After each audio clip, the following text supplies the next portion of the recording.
nangyari sa akin mga KAKUSA. Positive ako sa rapid test. Saan pa natanggal yung face mask? Bukas ang naglabas ng dila po.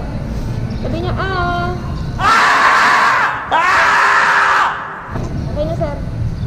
Okay na ba? Hindi, sa ilong pa.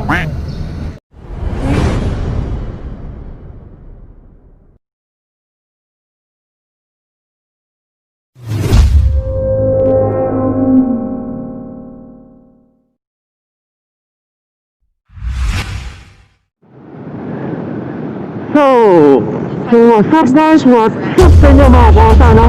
So as usual, ito naman tayo ulit sa motor. Namiss ko to ah. So ayun naman mga KAKUSA, no? Alam nyo rin na matagal na tayong hindi nakapag-upload, hindi na tayo nakapag-vlog dahil may matinding kadahilanan. So by the way mga KAKUSA, bago ang lahat, Happy New Year nga pala sa inyo, belated Merry Christmas. So yun na mga KAKUSA, no? Ito na naman tayo sa motor. At ito, kasama natin ulit si Elijah, itong motor natin.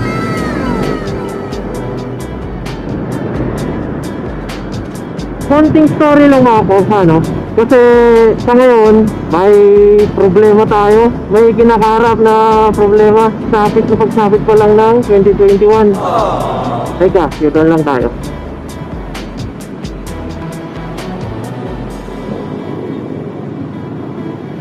So ayun na mga KAKUSA, no? Balik tayo sa kwento. Itong January lang mga KAKUSA, balik na sana ako ng trabaho. Pero kumanan sa 63, Dr. A. Santos Avenue East. hindi agad-agad ako nakabalik. Kasi sa work mga KAKUSA, which is yung trabaho ko, bago ka makabalik ng trabaho ulit, kailangan mo magpa-rapid test para malaman kung may virus ka, which is yung COVID. Okay. Kung negative ka, makakapasok ka. Kung positive ka, makakauwi ka na. Ganun yun. Well mga KAKUSA, yung rapid test na yun, sabi lang naman ha, hindi naman daw accurate. Kaya kung nag-positive ka sa rapid test, kailangan mo ulit magpa-swab test. Which is yun yung nangyari sa akin mga KAKUSA. Positive ako sa rapid test. So ngayon, umuwi ako. Hindi ako pinapasok sa trabaho. Hindi ako agad pinapasok doon. Kailangan ko pa daw magpa-swab test. So ngayong araw na ito mga KAKUSA, yun yung pupuntahan natin. Magpapa-swab test tayo. Dito lang sa Las Piñas. So kaya ako nasabi na sarili muna bago motor. Kasi ngayong taon, ngayong buwan na sana ito mga KAKUSA, itong January na to, marami na sana akong binabalak na palitan dito sa motor o baguhin. Kaso yun nga, di natin inaasahan, may problema. Hindi lang problema, matinding problema pag nagkataon. Kaya dapat unahin natin yung sarili natin.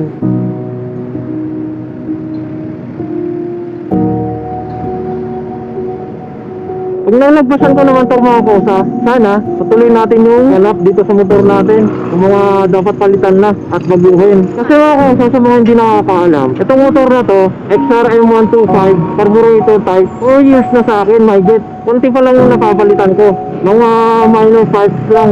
Kaya yung mga parts nito, pud na dapat nang palitan.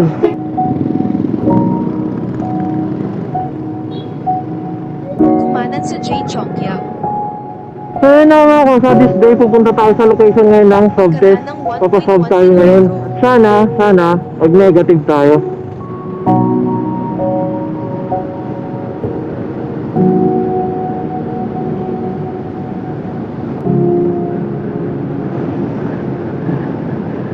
Bilisan lang natin ng konti kasi may binigay na oras natin. Hanggang 9:30 lang daw yung swab. Anong oras na oh? 9 o'clock na. Sana makahabol pa tayo. Malayo-layo pa man din konti. Pagkaraan ng 300 metro. Bumalik pa.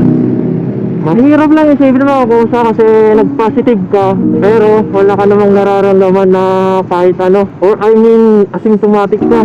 Pero yun na nga, sabi nila rapid test lang yun. Sa swab tayo mabahala kung ano yung magiging resulta.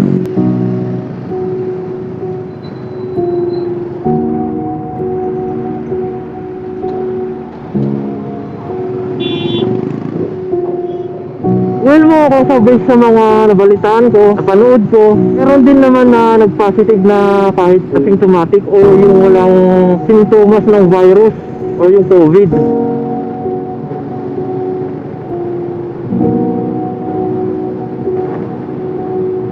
Mas mas okay na yung maaga nating malaman para alam natin gagawin natin.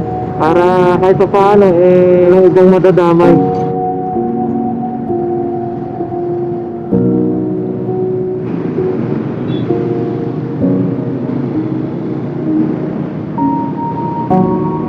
Di ko lang alam kung sa kung ilang days aabutin bago malaman yung result. Kasi mga sabi sa akin, i-email na lang daw yung result.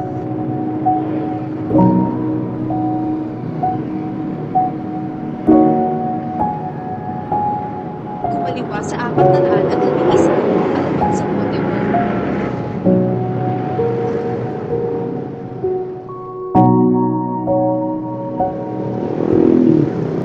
Init?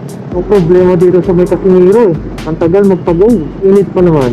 3 to 5 minutes ata yung tatagal mo dito bago ka makalagpas dito Much later.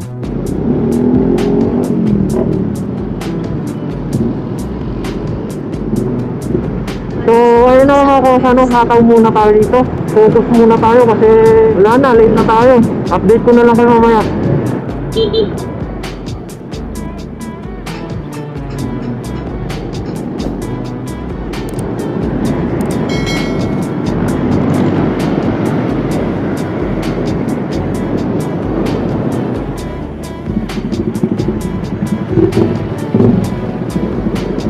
Traffic pa.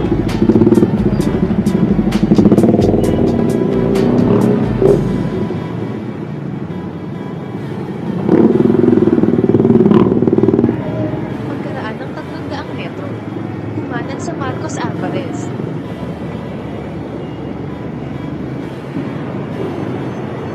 Pagkaraan ng 2.2 kilometro, kumaliwa sa Marcos Alvarez Extension. Layo pa. Pagkaraan ng 300 metro, kumaliwa.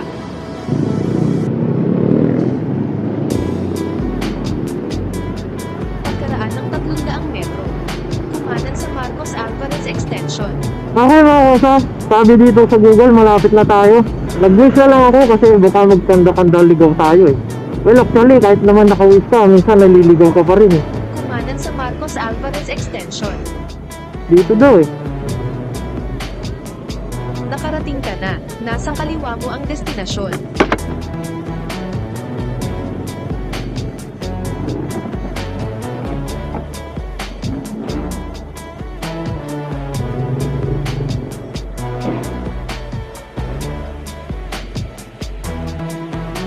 Okay mga kosa, dito na tayo. Update ko kayo mamaya.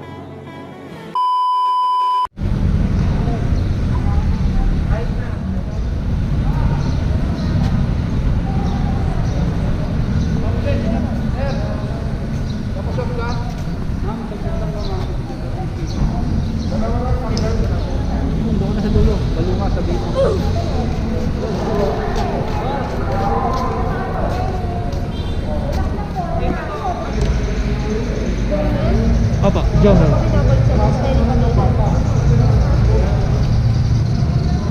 Kami lang araw po bago malaman nyo. 3 to 5 days, sir. Working days, ha? Okay.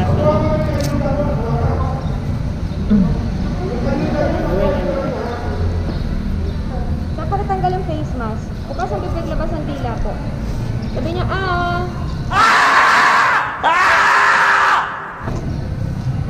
Okay na, sir. Okay na ba? Hindi, sa ilong pa. Tikit po, sir. Okay na, sir. Thank you. Thank you po. Much later. Okay. So, ayun na mga kosa, no? Patapos na sila at wala nang gaanong tao kaya mabilis na lang yung ano natin. Hindi ko lang maintindihan yung feeling kanina, no? Hindi ko alam kung masakit o makate. Yung oras na tinurukan tayo ng kung ano man yun sa ilong saka sa bunganga. Okay. So, ayun lang mga kosa, no? Hintay daw lang ng result 3 to 5 days, working days. Sana negative tayo. Next upload natin mga kosa about sa motor na. Mga pagbabago at papalitan sa motor na to. So yun lang mga kosa, no? Salamat sa pagsama. Ingat-ingat na lang palagi. Lalo ngayon, pandemic, may virus, may COVID. Walang pinipili, walang mayaman, walang mahirap. Kung matamaan ka, madapuan ka, boom! Madadapuan ka talaga. Kaya ingat-ingat. So yun na mga kosa, paalam na ako. And this is jmac again na nagsasabing, don't follow me, just follow your dream. Ride safe, stay safe, God bless, and see you on the next vlog. Peace.